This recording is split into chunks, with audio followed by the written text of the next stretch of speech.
Bom dia, irmãos. Espero que a sua semana tenha sido uma semana abençoada na presença de Cristo e que desejo que essa semana a cada um, de nós seja também uma semana abençoada, uma semana frutífera. E antes de começarmos a estudar a nossa lição, que é a respeito da maravilhosa graça de Cristo, nós estaremos orando por enquanto, agradecendo as bênçãos que Deus tem derramado sobre as nossas vidas, agradecendo até as provações também que passamos, porque isso nos faz amadurecer na vida cristã, e também as diversas vezes que Deus tem nos guardado até do coronavírus. E eu estarei nesse momento orando, que nessa manhã você também esteja orando nesse momento aí na sua casa. E a seguir a gente vai estudar as lições que se encontram em Mateus 14 e 15, que são os capítulos. Então vamos lá. Senhor Jesus, aqui diante da tua presença, ó Pai, eu te dou graças neste momento, graças porque o Senhor sempre tem dirigido as nossas vidas, o Senhor tem cuidado de nós, tem nos livrado de tantos males, e muitas vezes nos esquecemos da sua maravilhosa graça sobre as nossas vidas. E isso eu sou grata a Ti, Senhor, porque muitas vezes essa graça ela é vinda nos momentos de luta e provação, mas eu te dou graças a Deus porque o Senhor sempre tem estado conosco, nos ajudando a atravessar todas essas situações que temos vivido. E te peço, Senhor Deus, que nesse dia o Senhor esteja cuidando da vida de cada um, esteja não só conduzindo, ó Deus, mas guardando a vida deles, ó Deus, em todo instante, a saúde, ó Pai. E também clamo a Ti, Senhor Deus, pela vida daqueles que estão no leito de hospital neste momento, lutando pela vida, que a Tua mão, ó Deus, esteja sobre a vida deles nesse instante, que as Suas misericórdias, ó Deus, sejam derramadas sobre a vida deles, e que seja qual for a Sua vontade, ó Deus, que nós venhamos a compreender qual seja ela, ó Deus, que o Senhor venha derramar o Teu entendimento sobre as nossas vidas, a Sua compreensão, ó Pai, das Escrituras neste momento, que o Senhor abra os nossos olhos, a nossa mente, o nosso coração, ó Deus, e nos distancie de quaisquer distrações neste instante. É o que eu oro em nome do Seu Filho, Jesus Cristo. Amém. Bom, semana passada nós vimos com a Lisete a respeito sobre as formas como Cristo anunciava o reino dos céus, e muitas delas eram através de parábolas e outras através da própria conduta das pessoas, né? Então ele não que ele analisava, mas ele observava muito como as pessoas se comportavam em diversas situações. E ele fazia esse comparativo também, explicando o reino dos céus através da atitude das pessoas. E hoje nós veremos sobre a maravilhosa graça de Jesus, a passagem que, na verdade, os capítulos que vamos estudar se encontram em Mateus de 14 a 15, mas o texto áureo desta manhã ele se encontra em Mateus 14, 20 e 21, que diz o seguinte: Todos comeram e se fartaram, e recolheram-se 12 cestos com os pedaços que sobraram.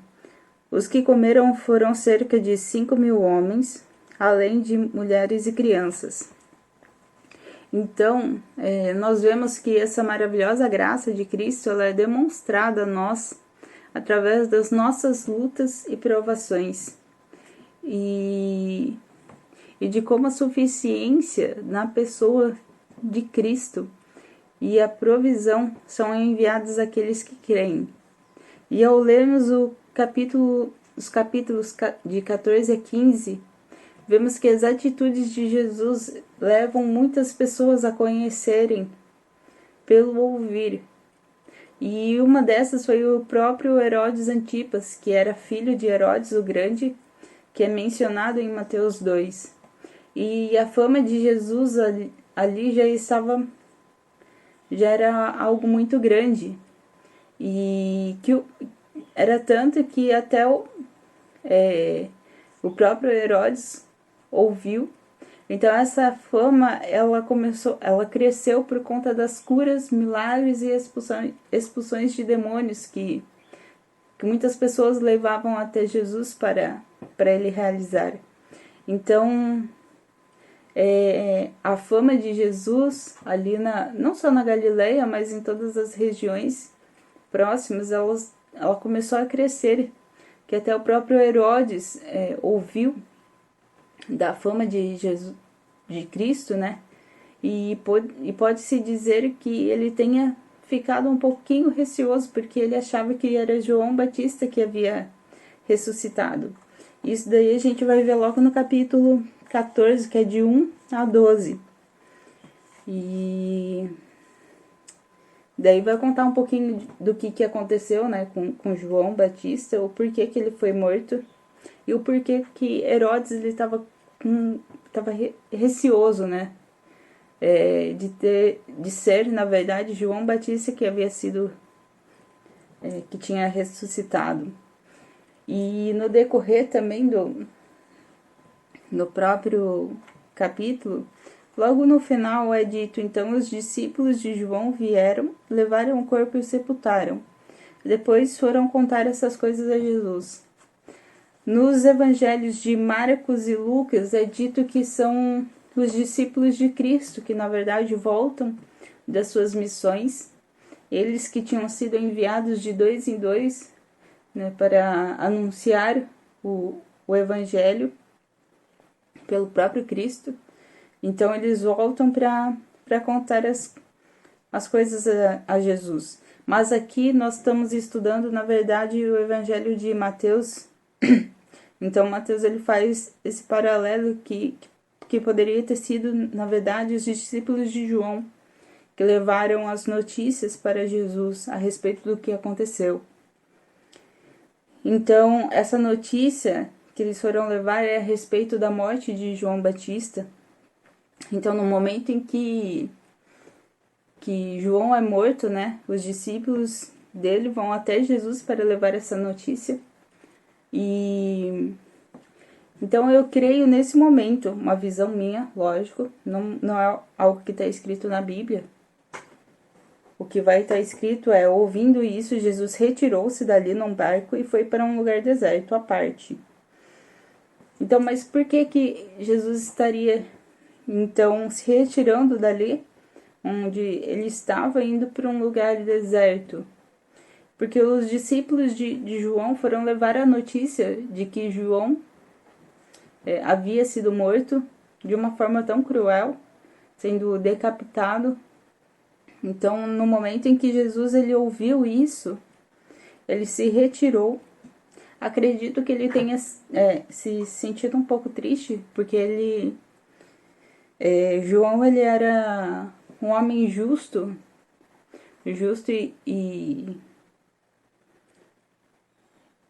e foi um dos grandes precursores, né, do ministério de Cristo, e seria algo de se esperar que Jesus ele se entristeceria.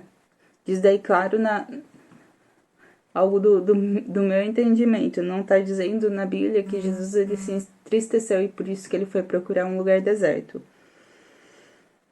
E no momento em que as pessoas vem Jesus subindo no barco e se retirando, né, para esse lugar distante, elas então começam a seguir por terra até onde Jesus estava indo.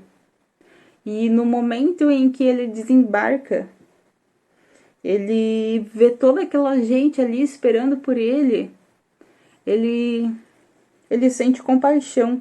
E no verso 14 do próprio capítulo 14 diz: ao desembarcar, ele viu uma grande multidão e teve compaixão dela e curou os enfermos. Então aquela multidão, elas estavam ali sedentas por cura. Então, no momento em que ele vê toda aquela gente precisando dele, ele sente compaixão.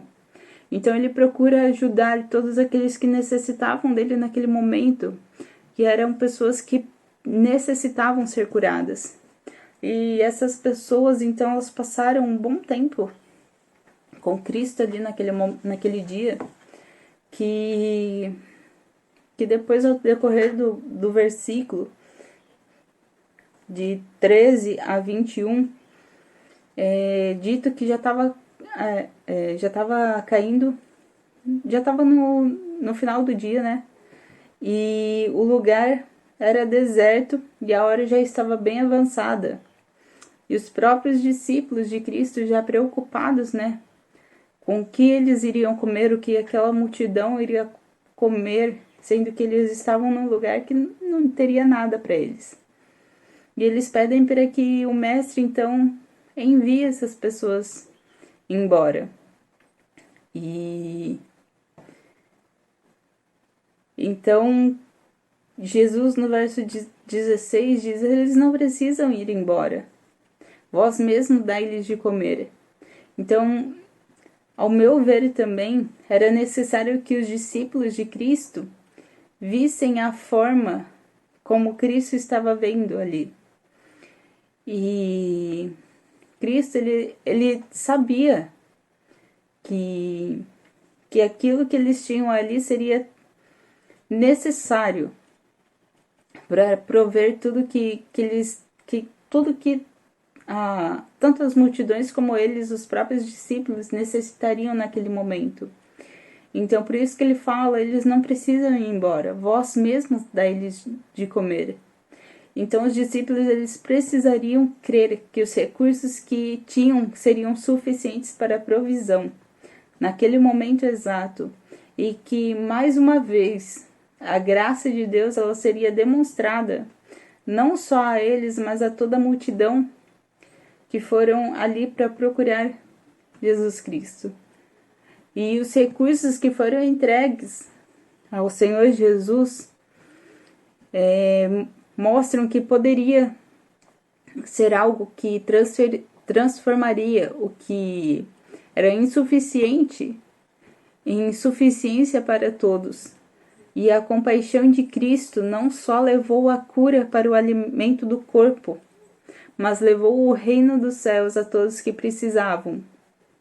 Então, além de levar a cura, Jesus também levava o reino dos céus. Ele sempre explicava a importância do reino na vida das pessoas.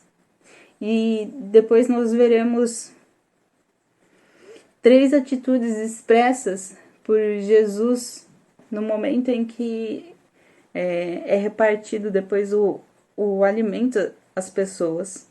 E essas atitudes, elas se encontram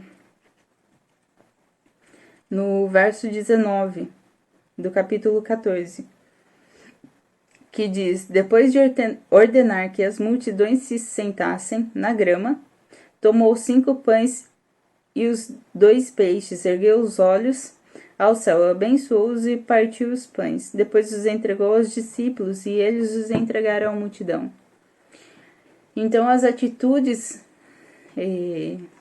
expressas aqui por Cristo é no momento de entregar o alimento. Então, a primeira que nós notamos é que Jesus, ele se dirigiu a Deus naquele momento em que ele recebeu os alimentos em sua presença.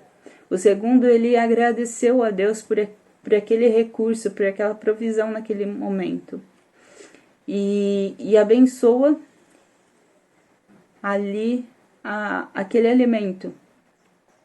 E o terceiro, ele reparte então os pães e entrega àqueles que levariam o alimento aos famintos. Então é através da vida de Cristo que nós vemos que a importância da dependência na graça é nos oferecer a Deus de todo o nosso coração, para o serviço que a nós foi designado. Vemos no partir do pão que a impossibilidade vista por nós é onde a intervenção do Senhor.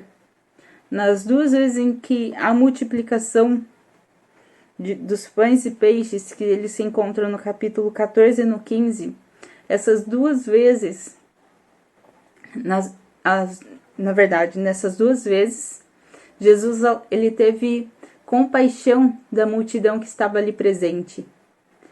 Então, as pessoas que estavam ali procurando por ele eram tantas que careciam de cura em todas as áreas que Jesus ele oferecia, como eu disse, não só o alimento para o corpo, mas também para a alma. Jesus ele então expressa a sua maravilhosa graça por meio das nossas necessidades. Então nós seremos supridos de maneira completa se confiarmos em Cristo e permanecermos em sua presença. E seguindo o próprio capítulo 14, a gente vai ver a respeito sobre Jesus andando sobre as águas, que é do verso 22 ao 36.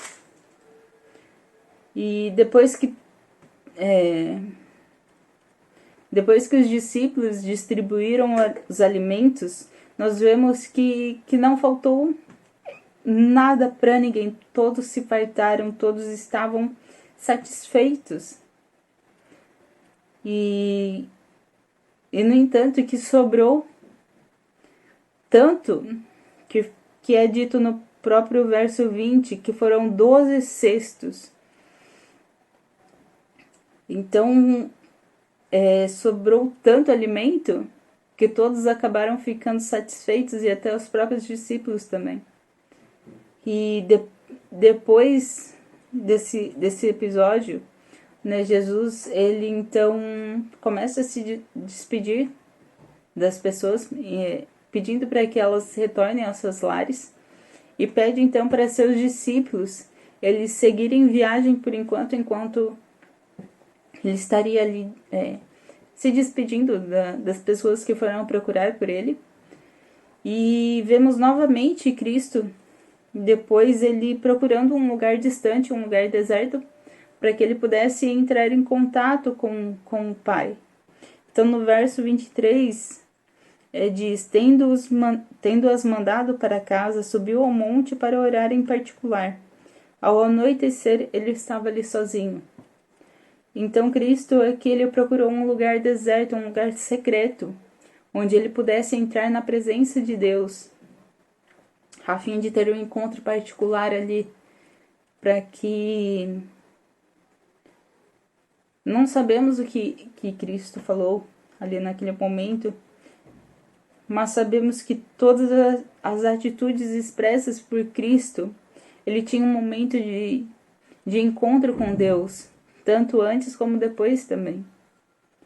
Isso nos faz olhar para dentro de nós mesmos, né? Quantas vezes nós, né, temos esse encontro particular com a nossa vida corrida, é quase difícil, né? Mas precisamos, na verdade, ter esse lugar deserto para buscar a Deus.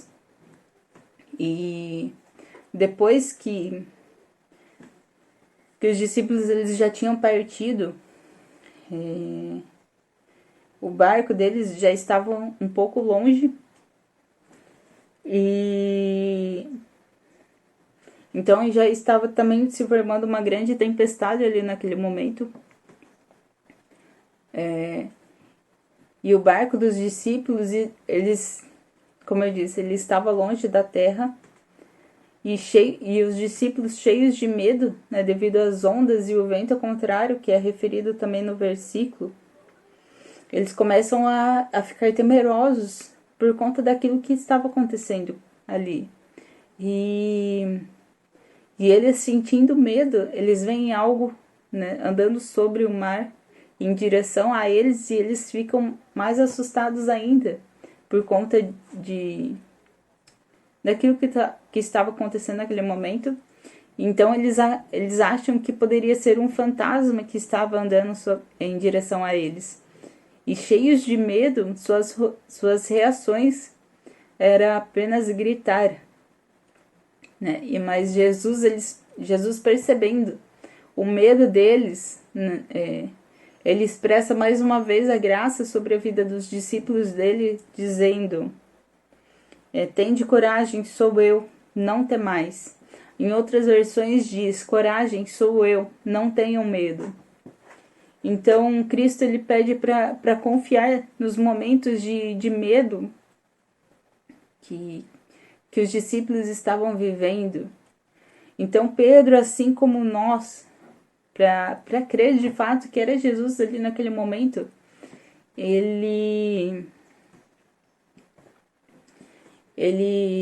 então acredito que tenha reagido em questão de uma dúvida ali. E então Pedro ele diz: se és tu, Senhor, se és tu, né? Pedro ele estava duvidando que poderia ser realmente Cristo. Então ele fala: se és tu, Senhor, se és tu. Quanta ousadia, não? Então Pedro, ele duvidando, ele precisava que o Senhor Jesus ele pedisse para que fosse ao seu encontro. Então Jesus ele diz: vem. Então a partir do momento em que Pedro ele fixa seus olhos e crê, ele começa a agir pela fé e fazer coisas que aos nossos olhos são impossíveis, e se for ver até mesmo pela ciência, andar sobre as águas. Mas para Deus nós vemos que nada é impossível. Pedro então ele começa a andar sobre as águas até Cristo. Mas no momento em que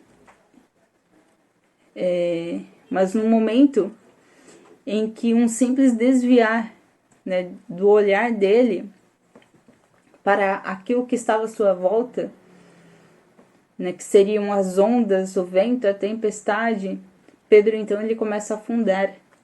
Ele deixou que a preocupação do momento o desviasse da rota. Ele tirou os olhos de Cristo.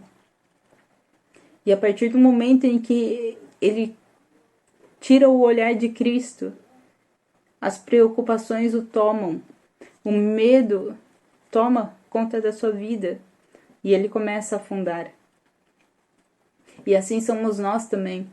A partir do momento em que as preocupações, as lutas, as provações vêm na nossa frente ofuscando o nosso olhar de Cristo, nós também começamos a afundar. O medo vem sobre nós, as angústias, as ansiedades, a preocupação vem sobre nós, nos fazendo afundar. Mas nós vemos também que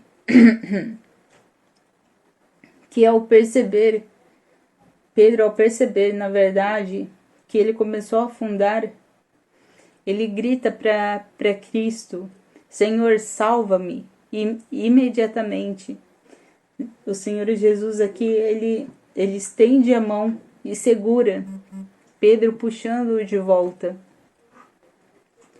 E assim somos nós também em nossas vidas. Como eu disse, a partir do momento em que desviamos o olhar que estava fixo, né, na pessoa de Cristo, naquilo que nos levava à salvação, ao caminho do reino, tudo que está à nossa volta, o mundo, ele começa a nos sufocar. Mas então Cristo vem novamente, estende a sua mão sobre as nossas vidas, nos fazendo levantar e andar novamente sobre os nossos medos, sobre as nossas ansiedades, sobre as preocupações em que são postas a nós dia após dia. Mas com Cristo nós andamos sobre tudo isso, sobre os nossos medos. Com Cristo Ele nos leva de volta ao caminho da salvação. E nossos olhos novamente voltam a se fixar naquilo que é eterno. E por mais que o medo e as lutas e provações venham sobre nós, Cristo é a solução para as nossas vidas. E o que apenas nós devemos fazer é confiar plenamente nele. Confiar plenamente daquilo que nos é dito na palavra de Deus. E muitas vezes nós vamos esperar somente as possibilidades da razão e vamos nos esquecer da intervenção sobrenatural de Deus, pois o medo e o pavor eles tomam conta de nós. Nós, por mais que agimos igual Pedro, nós não devemos permitir que tudo isso tome conta de nossa vida, mas que com os nossos olhos fixos, sempre à frente, sempre em sentido ao reino dos céus, nós venhamos a andar sobre as águas, a desfrutar dessa maravilhosa graça que Cristo nos traz. E nós não podemos deixar nossa vida ser guiada pelo medo, pela dúvida, e ouvir de Cristo, homem de pequena fé, por que duvidastes? Mas caso isso aconteça, saiba que Cristo está ali para te levantar e irá junto contigo fazer a travessia necessária de sua vida. Então, nos momentos maiores de luta, Deus e o Senhor Jesus estarão ali ao nosso lado para nos ajudar a fazer a travessia necessária. E as experiências sobrenaturais que temos em Deus, elas são mostradas à medida que amadurecemos na vida cristã e em nosso relacionamento com Deus. A graça, a maravilhosa graça, está em sermos chamados pelo Mestre. Venha. Viver sobre a graça do Pai é viver pela fé, e tão somente pela fé em Cristo e em Deus. E usando uma passagem que se encontra em 1 Coríntios 16, 23, que a graça do Senhor Jesus esteja com todos vocês. E para encerrar nosso estudo, em Mateus 14 a 15, está orando neste momento. Senhor Deus e eterno Pai, mais uma vez eu te dou graças, ó Deus, porque nos momentos em que mais necessitamos da Tua presença, o Senhor está lá conosco. Nos momentos em que desviamos um pouco o olhar do trajeto, as preocupações, o medo vem tentando nos afundar, mas no momento em que pedimos socorro a Ti, o Senhor estende a mão e nos puxa de volta para andar sobre os medos, sobre a ansiedade, sobre a preocupação, sobre tudo aquilo que tenta nos sufocar, ó Deus. E eu te dou graças porque é através dessa graça, dessa maravilhosa graça, que o Senhor faz com que nós olhemos tudo ao nosso redor, mas confiando plenamente que o Senhor está junto conosco para nos ajudar na travessia de nossa vida. O Senhor nos dá força todos os dias e o Senhor sempre supre tudo aquilo que necessitamos, enviando a provisão necessária para o dia naquele momento. E eu te dou graças a Deus por conta disso. Graça porque o Senhor tem nos livrado de tantos males. E até nesse momento, também te dou graças porque o Senhor permitiu que entendêssemos e compreendêssemos a tua mensagem neste dia, Senhor. E eu agradeço a ti, ó Pai. É o que eu oro em nome de seu Filho, Jesus Cristo. Amém. Bom, que você tenha um dia e uma semana abençoada em nome de Jesus.